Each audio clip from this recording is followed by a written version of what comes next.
По детектираните 16 случаи на ковид во Битолскиот затвор, сите здравствени мерки кои се предвидени согласно протоколите се преземени и состојбата будно се следи. Се огласи денеска директорот на управата за извршување санкции Маријан Спасовски.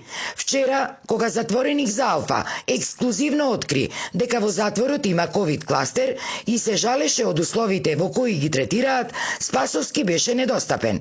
Денеска реши да се огласи. Рече дека дури и на затворениците им било понудено и вакцинирање, но тие одбивале, па сега најголем дел од инфицираните биле токму невакцинираните.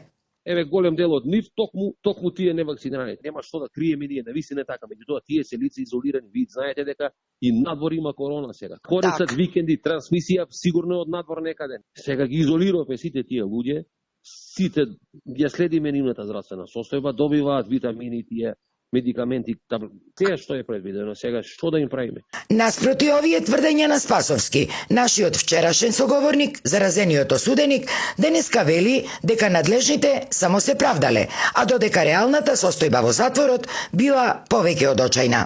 Голема лага. Кој треба да иде да не посети? Никој не посетил како прво.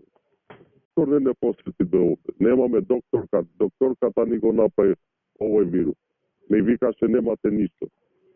Не се вакцинират. По 4 инфузии на дете.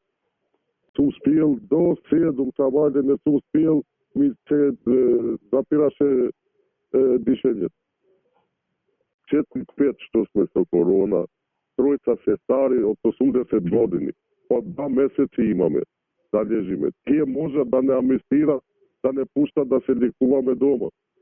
Сите вакцинирани, ама се вакцинирани.